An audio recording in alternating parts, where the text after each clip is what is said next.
now know that the Soviet Union, not content with Dr. Castro's oath of fealty, not content with the destruction of Cuban independence, not content with the extension of Soviet power into the Western Hemisphere, not content with a challenge to the inter-American system and to the United Nations Charter, has decided to transform Cuba into a base for communist aggression, into a base for putting all of the Americas under the nuclear gun, and thereby to intensify the Soviet diplomacy of blackmail in every part of the world.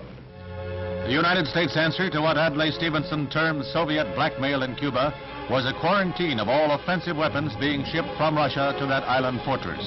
The U.S. threw up a steel fence prepared to stop any vessel carrying materials of war. In Cuba itself, 100,000 men were put under emergency orders as they had been during past invasion scares.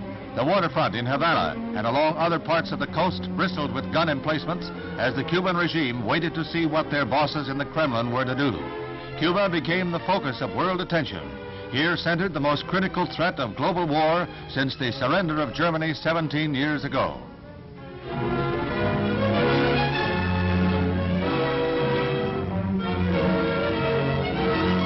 Castro has put every able-bodied man through military training.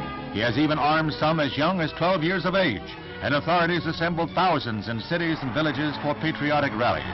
As in the past, these rallies are designed to whip up hate of what Castro calls Yankee imperialistic warmongers. To suggestions that a UN team inspect missile sites, Castro said that they had better come ready for combat. He went on to call President Kennedy a pirate for setting up the quarantine.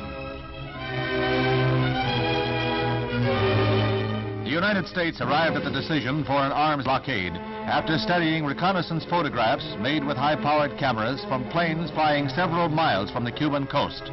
These cameras are described as capable of spotting a golf ball on a putting green from 40,000 feet. Literally thousands of pictures can be made on each flight by these planes, and they are studied by photo interpreters who are capable of analyzing details that an untrained eye would miss. Here, for example, is a medium-range ballistic missile base that has been labeled by these specialists. Suddenly, the veil is torn from the Russian secrets.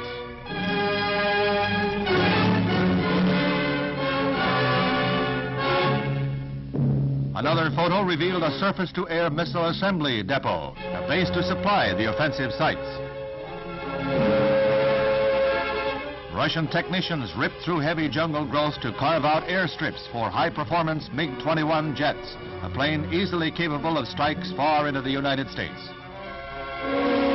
In the greatest display of hemisphere solidarity since World War II, the Organization of American States unanimously endorses the actions of the United States, and many pledge arms and men to the cause.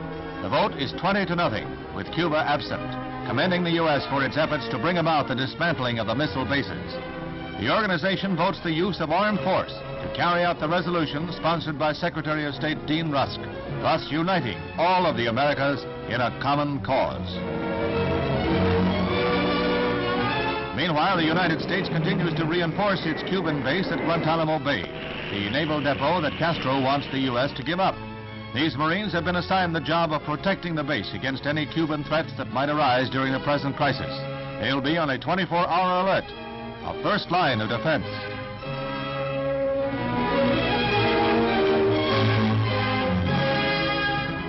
The United States went to the UN Security Council for a resolution calling for a withdrawal of all offensive weapons from Cuba. A delegation from the island heard adjutant call on both sides for a 3-week freeze, but the Secretary General was told that President Kennedy wants the missiles scrapped first.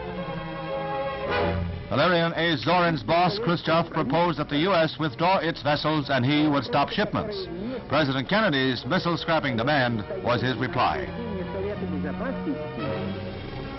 The U.S. resolution was firm and strongly worded. Mr. President, I am submitting today a resolution to the Security Council designed to find a way out of this calamitous situation.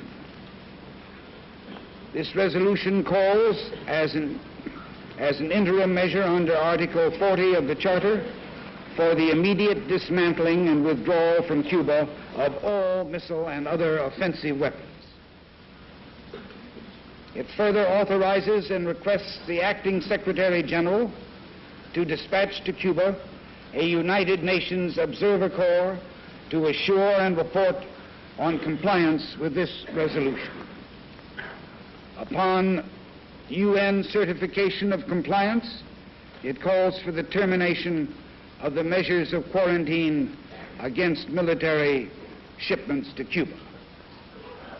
And in conclusion, it urgently recommends that the United States and the Soviet Union confer promptly on measures to remove the existing threat to the security of the Western Hemisphere and the peace of the world, and to report thereon to the Security Council.